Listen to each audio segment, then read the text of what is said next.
네, 안녕하십니까. 가치투자의 김민수입니다. 김민수의 가치투자, 가치투자의 김민수. 네, 반갑습니다. 오늘은 섹터 관련된 집중 분석 두 번째 시간. 지난주에 화장품, 이번 주에는 전력기기입니다. 그렇게 얘기하실 수 있겠죠. 이만큼 올라간 거 왜 또 이렇게 얘기를 하시나. 예, 시장의 주도주입니다. 주도주면 흐름을 분석해야 되겠죠. 주도주는 잘 안 빠집니다. 빠졌을 때 대응할 수 있는 여력 하기 위해서는 공부를 해야겠죠. Let's study 가겠습니다.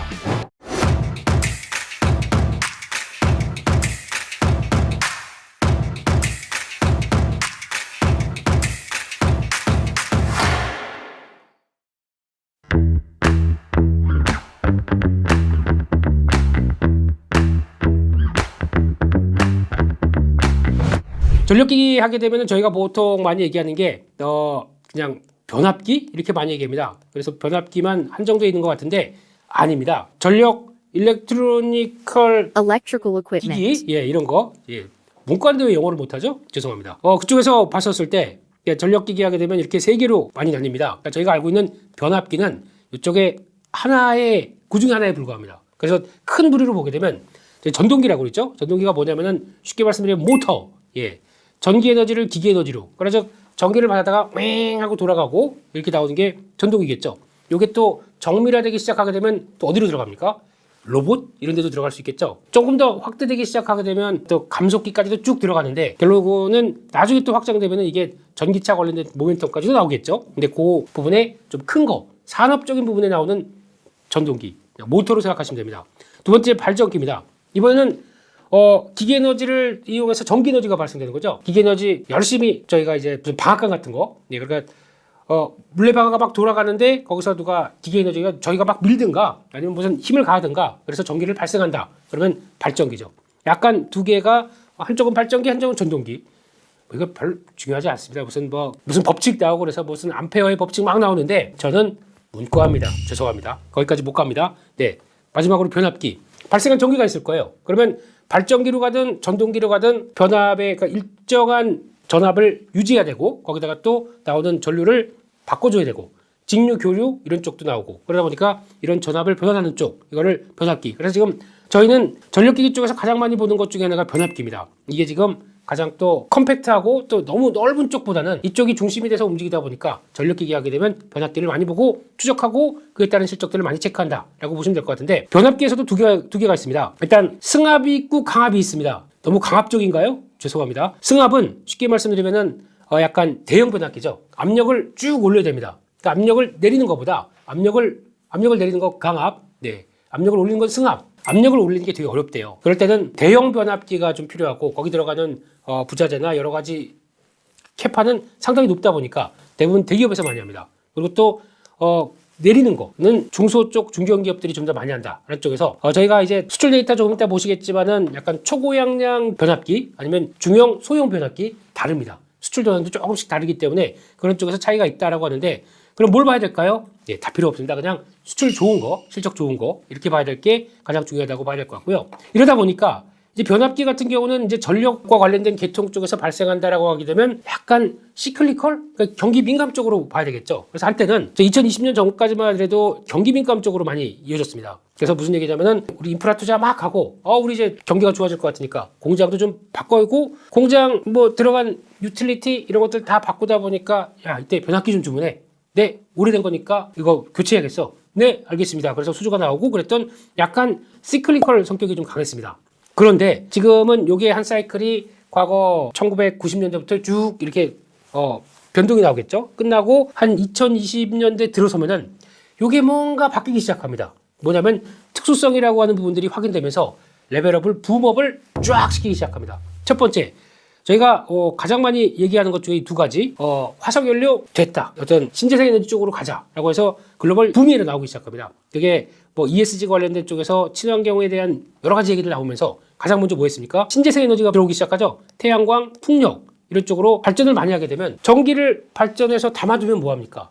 이전을 해야 되겠죠. 그러면 이전을 할 때 처음에는 발전을 막 해서 전기를 담아놓은 다음에 그 다음에 중간 송전탑 가고 뭐 가게나 아니면 공장으로 갔었을 때 가장 중요한 거는 중간중간에 가장 초고용량으로 끌어올리기 시작해야 전력의 손실이 적어듭니다.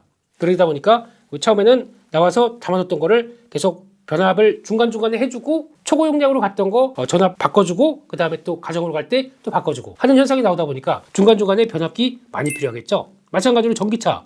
저희가 전기차를 얘기하는데 저희가 보통 요즘도 뭐 전기차 수요 좀 안 좋다 안 팔린다 얘기를 하는데 중요한 거는 제가 보기에는 충전기가 제대로 안 돼 있어서 그렇습니다. 충전 시스템이요. 근데 충전 시스템도 뭐냐면은 그거죠. 완충 이렇게 꼽고 4시간 동안 차 안에서 일하고 있을까요? 한국인입니다. 절대 못합니다. 그러면 하고 내연기관과 똑같이 가려면은 아저씨 여기 만땅이요.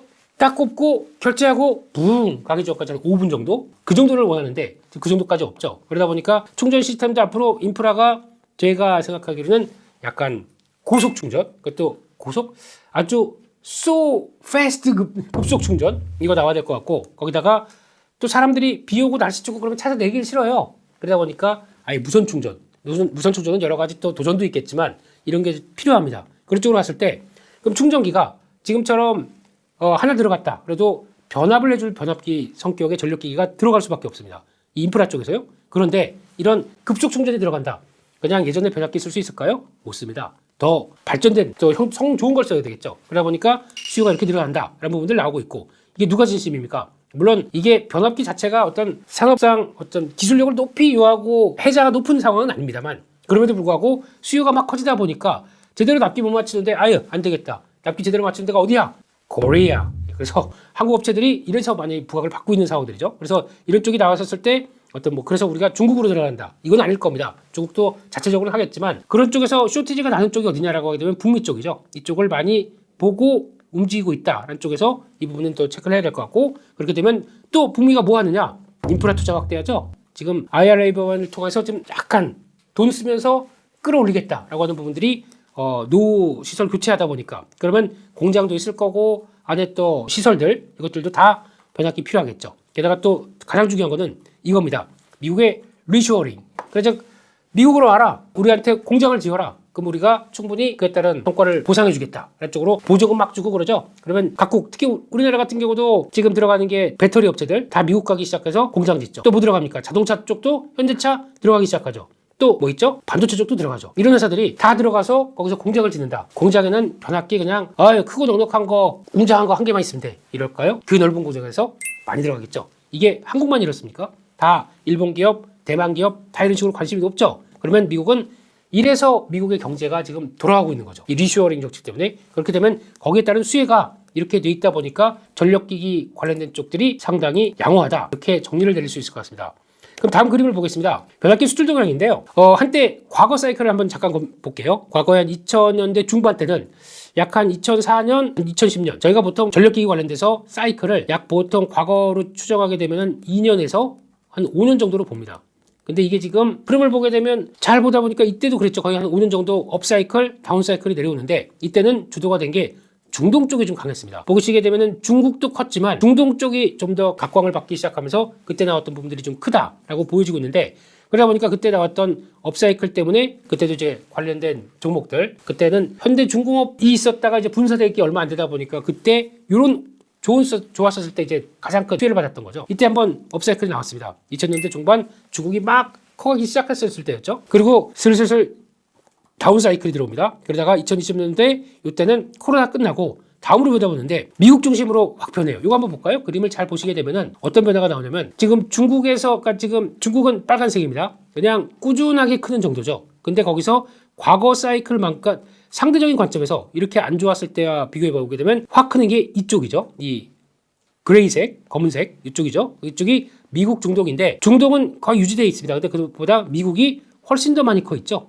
이걸 자세히 보겠습니다. 월별 수출로 봤었을 때 지금 변압기 관련된 수출 동향을 보게 되면 대형, 중형, 소형이라고 하더라도 미국 쪽입니다. 아까 요 띄어는 미국 쪽이죠. 가장 중요한 게 소형도 만만치 않게 크고 있고 중형, 대형. 그러니까 과거에는 어떤 대형 중심으로만 사이클이 한번 이어졌다 그러면 지금은 골고루게 다 이루어지고 있는 상황들이죠. 그러다 보니까 이런 것들 특히 소형들은 뭡니까? 약간 인프라 투자 크게 하는 상황들이 아니라 약간 소형 섹터들이라고 하게 되면 약간 공장 쪽이나 좀 가정용 쪽으로 들어가는 게 더 많다는 얘기겠죠. 이런 쪽으로 들어가다 보니까 이게 같이 붐을 일으키면서 인프라 투자에 대한 확대가 나오고 있다. 이게 가장 핵심이라고 봐야겠죠. 그래서 이번 사이클의 특징, 생각보다 미국에 대한 투자가 커지면서 미국 중심이다. 첫 번째, 미국도 다양한 종류의 변압기가 커지고 있다.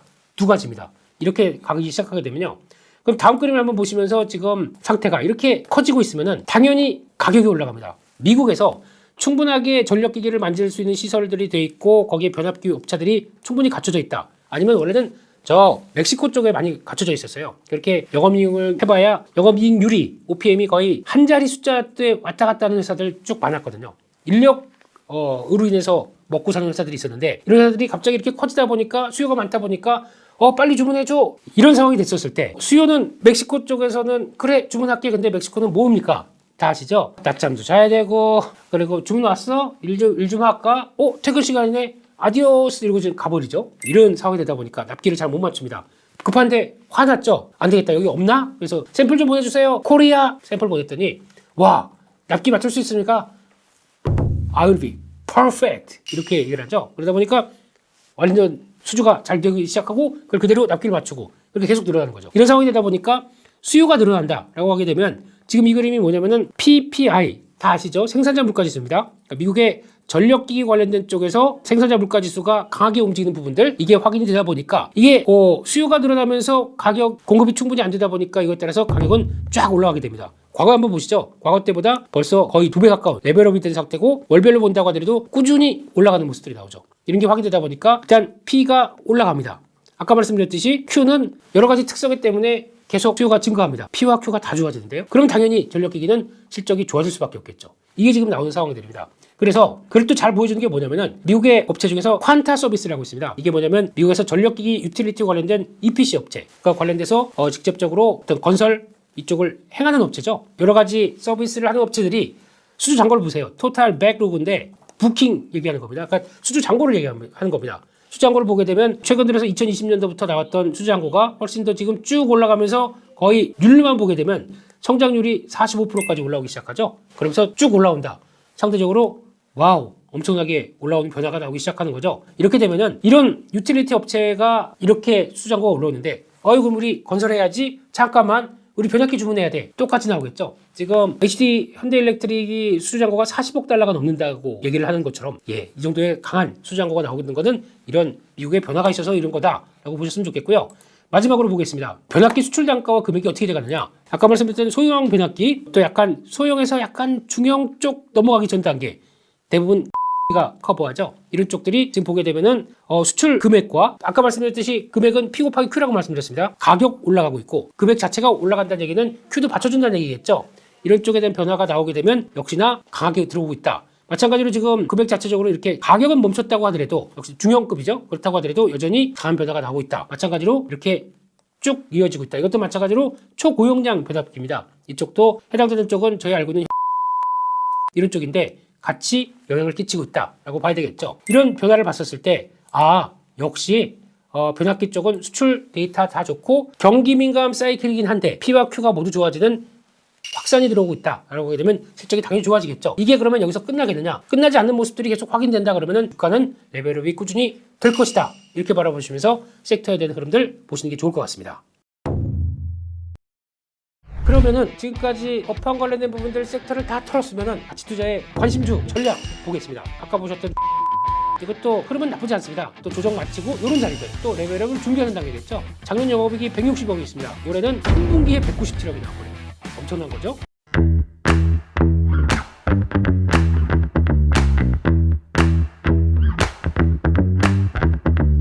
네, 지금까지 전력기기 관련주에 대한 여러 가지 수출 동향과 흐름들 살펴봤는데 그러면 그럼 뭘 사라고 이렇게 얘기하시겠죠? 그래서 그냥 가시면 안 되지 않습니까? 다음으로 넘어갈 때 낚시 아닙니다. 낚시 아니고 종목이 딱딱딱딱 있다고 하더라도 이럴 때 그냥 가시지 마시고 구독, 좋아요, 알람 설정 해주시면 자연스럽게 넘어갈 거 아닙니까? 그렇겠죠? 저 손가락 한 번만 터치 그거 잘하고 계세요. 그렇게 하고 다음 종목으로 가보겠습니다. 네, 그러면은 지금까지 업황 관련된 부분들 섹터를 다 털었으면은 뭡니까? 가치 투자에서는 종목이 나와야 되겠죠. 네, 가치 투자의 관심주 그리고 또 전략 보겠습니다. 관련주의 투자 전략은 일단 첫 번째는 저희가 이제 월중 수출 데이터라고 있습니다. 저희가 보통 보게 되면 통상자원인가요? 항상 열심히 일하는 공무원들 덕분에 저희는 1일부터 10일, 10일부터 20일, 또 20일부터 30일인데 이게 다 누적으로도 개별적으로 나오겠죠. 그러면 10일, 20일, 30일이면 수출 데이터가 나옵니다. 그럼 시장에서는 저희가 너무 많이 공부를 하다 보니까 수출 데이터 갖고 종목들을 찾고 그 흐름들 추적하시는 분들이 너무 많아요. 그런데 이때 잘 보시게 되면 10일까지 수출 데이터가 되게 부정적으로 나왔습니다. 그러면 예전에는 이만큼 수출했는데 작년 동기에 대해서 막 반으로 꺾였다. 주가 빠집니다. 와, 이거 문제 있는 거 아니냐고 빠집니다. 20일까지 데이터 보게 되면 큰 변화 없는데 살짝 다시 올라갔다가 30일까지 월말 데이터가 딱 끝나게 되면 이상이 없이 나옵니다. 이때 팔았던 사람들 뭡니까? 그래서 월 중간에 이런 10일짜리, 20일짜리 데이터 나오면서 주가가 확 밀렸다. 매수 기회로 보시죠. 오히려 추세가 쭉 가는 동안에 어떤 쿡쿡 누르면서 나오는 매물 소화를 이런 식으로 만들 수가 있습니다. 그렇기 때문에 지금 쭉 본 결과 월중 데이터 가지고 잘 안 나왔어요. 이거 큰일 났어요. 앞으로 많이 올랐으니까 폭락이에요. 이런 거 신경 쓰지 마시고요. 그쪽에 대해서는 약간 매수 기회로 보시면 되는데 아마 이제 정치적인 관점으로 보게 되면은 그런 건 있을 겁니다. 트럼프 대통령이 당선되면서 아유, 나 이제 당선되게 되면 당선 일단 이제 아직 먼 얘기다 보니까 그러면 이제 민주당이 했던 거 바이든 정책 다 없애버리도록 진행시켜 이렇게 나오든가 이렇게 됐을 때는 어떤 변화가 나올까요? 그러면 그동안에 인프라 투자 막 진행됐던 게 약간 좀 자금도 안 돌아가고 그러다 보니까 좀 멈출까요? 네, 일단 유지는 될 겁니다. 근데 그런 쪽에서 봤을 때는 이 관점들이 약간 모멘텀은 약해질 수 있겠죠. 그래서 바이든 행정부의 수혜 쪽으로까지는 바라보고 싶지 않은데 트럼프 대통령이 좀 정책을 어떻게 바꿀지는 이거는 또 하나의 영향권이 들어올 수 있다. 이것도 생각을 하셔야 될 것 같고 또 하나 가장 중요한 건 그래서 월간 데이터 확인하게 되면 여전히 확장세다. 그러면 주가는 눌렸던 거 다시 돌아간다 라고 해서 결국엔 그렇습니다. 드리고 싶은 얘기는 요거거든요. 추격 매수는 하지 말자. 이렇게 저희가 보다 보면은 주가 이렇게 추세를 맞춰가다가 주가 쫙 올라간다 그러면 돌파매매 떡 사는 경우가 있습니다. 잘못하게 되면 돌파매매가 신고가가 좋긴 좋은데 갔다가 내려와서 확인하고 다시 가서 강한 경우가 있습니다. 저희는 여기 샀다가 다시 내려오게 되면 아이고 내가 사면 왜 또 맨날 꼭지야 손절하고 손절 정리시켰더니 올라가는 현상 이렇게 나올 수 있거든요. 추격 매수 하지 마십시오. 성장이 들어오는데 아까 그럼 반대로 볼게요. 이렇게 보고 있다가 올라갈 때 나 안 사 기다려오지. 그러면 왔다 갔다 하다가 가다가 쭉 그랬다가 조정이 나오는 이런 어떤 수출 데이터 월중 거 보고 조정이 나온다. 그런 때 추세 흐름도 이상 없다 그러면 거기서 사야 되겠죠. 그랬다가 다시 또 고점 맞춰가는 전략들 이게 가장 중요하다라고 하게 되면 절대 저희 가치 투자에서는 추격 매수 안 합니다.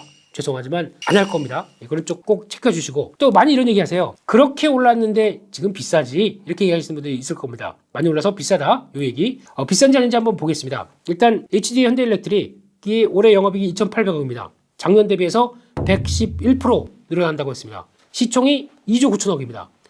POR이라고 그러죠. 영업이익 대비해서 시총 보게 되면 지금이 그렇게 비싼 수준은 아닌데 저희가 보통 계산하는 게 PER이죠. 네, 아마 이거는 당연히 순이익은 좀 떨어지겠죠. 그러다 보니까 시총 2조 9천억이 시장에서는 조금 비싼데 라고 얘기할 수가 있습니다. 그런 쪽에서 변화가 나오게 되면 이거 한번 좀 체크를 해볼까요? 그럼 주가도 일단은 지금 주가가 많이 오른 상태고 그런 쪽에서 앞으로의 주가 동향들이 어떻게 가느냐 이걸 또 체크를 해볼 필요가 있겠죠. 그래서 HD 현대일렉트릭 같은 경우는 지금 주가가 어느 정도 좀 올라왔다. 그래서 많이 부담된다는 쪽으로는 볼 수 있는데, 그러니까 지금 추세가 계속 우상향으로 계속 시도를 하기 시작하는 거죠. 그래서 정고점대에 있는데 거기를 시도는 하는데 약간 묵직하고 그랬을 때 이거를 추세가 들어왔었을 때 따라가는 게 아니라 지금 월봉 같은 경우 보게 되면 많이 올랐어요. 이게 지금 작년 초만 하더라도 2만원대 초반대 있는 게 8만원까지 4배 올랐습니다. 이런 상황들이 이어졌는데 그런 중요한 사이클들이 같이 이어지다 보니까 영향을 받았다고 하더라도 지금 관점 쪽에서는 많이 올랐기 때문에 주가는 조정시 들어가자라고 한다고 하더라도 흐름을 보게 되면 HD 현대일렉트릭의 올해 나올 실적들 아까 말씀드린 것처럼 보게 됐을 때 2,800억 정도 내년은 3,600억 정도가 늘어나겠죠. 내년 같은 경우에 나올 실적들을 지금 살짝 반영한 측면도 있습니다. 순이익 기조도는요. 그런데 결국에는 이 계속 확장기로 들어가서 2025년 가게 되면 3천억도 넘을 거야. 그렇게 되면 약간 주가가 먼저 올라오기 시작하면서 성장을 조금씩 땡겨오는 경우도 있겠죠. 그것까지 감안한다. 그러면은 이게 올라온 흐름들이 그래서 올라왔구나라는 정도로 보시는 게 좋을 것 같습니다. 그래서 지금 같은 경우는 이 가격대에서 아직 밸류가 아주 완전히 싸다라고 보기 힘든 시점 쪽에서 HD 현대일렉트릭이 가는 주도주의 성격들을 보시면서 나머지를 찾아보자 라고 했었을 때 그래서 말씀드리는 게 첫 번째 효성중공업입니다. 효성중공업을 보게 되면은 주가가 이제 약간 현대일렉트릭만큼 강하지는 않습니다. 근데 계속 우상향은 살아있는데 왜 그러느냐라고 보게 되면 이것 때문에 그렇습니다. 잘 보시게 되면은 이 회사가 특징이 중공업이 매출 비중이 56%, 건설 쪽이 42%입니다. 건설이 있어요. 네, 건설 잘 아시죠? 효성 해링턴 브랜드 이게 다 효성 중공업 회사입니다. 그런데 이쪽이 요즘 별로 안 좋죠? 예, 약간 부동산 시장 고금리 때문에 위축되고 있고 그러다 보니까 할인을 받습니다. 즉 아이고 이거 이쪽은 잘 나갔는데 건설 쪽이 좀 이거 PF 괜찮아? 이러다 보니까 할인을 많이 받죠. 그런데 실적을 보게 되면 올해 예상 실적이 3,100억입니다. 시총이 지금 1조 7천억입니다. 반토막에서 걸어내네요. 거기다가 또 내년은 4,500억 예상하고 있는데 지금 시총은 1조 7천억. 괴리가 많이 크죠. 적어도 3조 이상은 가야 되는데 그러면 지금 주가가 36만 원 가야 됩니다. 그런 게죠. 지금보다 2배는 가야 되니까. 그럼에도 불구하고 약점이 있으니까 좀 이렇게 싸다. 이것들 한번 보시면서 그런 관점들에 대한 변화들은 약간 염두를 하실 필요가 있다. 그러면은 혹시 관련돼서 그런 건설 얘기 나오면서 좀 출렁임이 나온다. 그럴 때는 사봐야 되겠죠. 그런 관점들 한번 보셨으면 좋겠고요. 그 밖에 또 아까 보셨던 대룡전기 이것도 지금 흐름은 나쁘지 않습니다. 또 조정 마치고 이런 자리들 조정 나왔을 때 사야 되겠죠. 물론 계속 꾸준히 올라왔다라고 하더라도 보통 보면 이렇게 한번 올라오고 쉬는 기간이 나옵니다. 이런 때 잘 이용해야겠죠. 그러면 다시 레벨업이 됩니다. 쉬고 레벨업, 쉬고 레벨업 시도가 되다 보니까 지금 같은 경우 또 레벨업을 준비하는 단계겠죠. 이런 것들 보시면서 보시면 되는데 작년 영업이익이 160억이 있습니다. 올해는 한 분기에 197억이 나와버려요. 엄청난 거죠. 그럼 만약에 이게 앞으로 고착화됐다. 한 분기에 200억 나오게 됐다. 그러니까 200억은 좀 그렇고 한 150억씩 나오게 됐다. 1년에 600억 나오는 회사죠. 바뀌었습니다. 그럼 지금 시총이 3,700억. 많이 싸죠. 그런 관점적으로 바라보시면서 밸류 평가하셨으면 좋겠고요. 마지막 또 하나가 일진전기가 있습니다. 일진전기가 있는데 이 회사는 이쪽도 마찬가지로 잘 보시게 되면은 저희가 알고 있는 대표적인 전선 그리고 또 변압기 업체로 잘 알려져 있죠. 전선 쪽도 어느 정도 성과를 내고 있는데 그 중에서 매출 구성 한번 볼까요? 지금 동나선 알루미늄 주르륵 이거 뭐 그냥 약간 전선 쪽이겠죠. 전선 쪽 78%, 변압기 관련된 쪽이 21%. 이쪽 부분이 워낙 잘하니까 전선 쪽을 끌어올리고 있습니다. 수익성들을요. 그러다 보니까 어떤 실적 흐름들이 나오냐 보시게 되면은 지금 나오는 실적을 동향으로 보게 되면 지금 원래 연간으로는 300억, 200억 정도 나왔던 200억에서 300억 나오다 보니까 실적 괜찮네? 라고 하는데 상반기에 300억이 나와버려요. 이 정도 흐르면 연간으로 한 600억 나올 수 있겠죠? 그럼 5, 600억 나온다. 그러면은 지금 시총은 4,900억. 그러니까 즉 성장하는 거에 대해서 그대로 좀 받아가는 모습들이 나오죠. 이렇게 된다라고 하게 되면 이것도 마찬가지로 올라갔을 때 따라가시면 안 되고 조정 나와서 이렇게 충분히 주요 지지권들을 한 번, 두 번 터치하고 반전시다는 이런 자리에서는 사봐도 되겠죠. 그러다 보니까 그런 자리들을 노리시면서 실적 나오게 되면 레벨업 되는 거 확인된다 그러면 또 이렇게 쫙 올라간다고 해서 따라가지 마시고 미리 준비했다가 그때는 정리하시고 다음 흐름은 보시고 이렇게 하는 것도 나쁘지 않나 생각됩니다. 또 하나 그리고 마지막으로 아주 작은 종목이 하나가 있는데 바이오 스마트라고 있습니다. 이 회사 같은 경우는 저희가 알기로는 카드 관련된 시설 제조라는 회사로 알려져 있는데 이 회사의 가장 큰 특징 중에 하나가 이 회사가 변압기 관련주라고 얘기하실 수 있을 정도라고 보는데 지금 시총은 1,000억이 그냥은 안 됩니다. CB를 포함하게 되면 1,000억 정도가 되죠. CB가 한 150억 정도 약 이 정도쯤 있는 것 같고요. 이거를 이 회사가 왜 그런 회사인데 여기 연결되느냐 지금 연결로 잡힐 수 있는 회사 90% 지분을 갖고 있는 자회사 TCT라는 회사가 있습니다. 이 회사가 뭐냐면은 그 아까 현대일렉트릭 그리고 또 효성중공업 쪽에 변압기에 들어가는 중요 부품들을 납품하는 회사입니다. 우리나라에 2개밖에 없습니다. 그 중에 하나가 TCT라는 회사입니다. 이게 자회사를 갖고 있다 보니까 그걸 통해서 실적 성장이 쭉 이루어지면 그걸 가지고 연결 수익으로 받기 시작하겠죠. 그런데 이거는 제가 공식적으로 말씀 못 드리겠습니다. 제 유튜브니까 드리는 얘기죠. 시총이 너무 작다. 이런 거에 이렇게 움직임이 나온다. 그리고 또 하나 CB가 언제 전환돼서 물량 나올 수도 있기 때문에 근데 보통 CB 전환은 주가를 이런 얘기는 제 유튜브니까 쫙 끌어올리고 거기서 비싸게 됐을 때 CB 전환해서 물량 나오는 경우가 많습니다. 그러면 그렇게 되지 않나 생각되는데 이거는 만약에 매매하신다고 하더라도 그냥 아주 부담 정말 없는 부분만 해서 매매를 하셔야겠죠. 바로 안 갈 수도 있고 실적 발표된 다음에 쭉 움직일 수도 있는데 그런 흐름들 체크하시면서 보셨으면 좋겠습니다. 여기까지 해서 전력기기 관련된 내용들 전반적으로 쭉 다뤄봤습니다. 지금 저희 섹터 공부하는 가장 핵심은 앞으로 오를 것도 공부를 할 겁니다. 하지만 지금 왜 이렇게 강한지 그리고 또 강한데 조정이 나오게 되면 빨리 시장에 좀 출렁임이 나온다. 뭐 사봐야 될지 고민하실 거 아니에요. 그럴 때 해답을 줄 수 있는 섹터들 워낙 실적이 좋기 때문에 밀려도 금방 올라올 것이다 라고 하는 종목들 대응에 아주 중요한 키포인트를 던져드릴 수 있기 때문에 그래서 이렇게 공부하는 섹터 준비를 한다고 보셨으면 좋겠습니다. 여기까지 해서 마치겠고요. 다음 시간에 다시 뵙겠습니다. 감사합니다.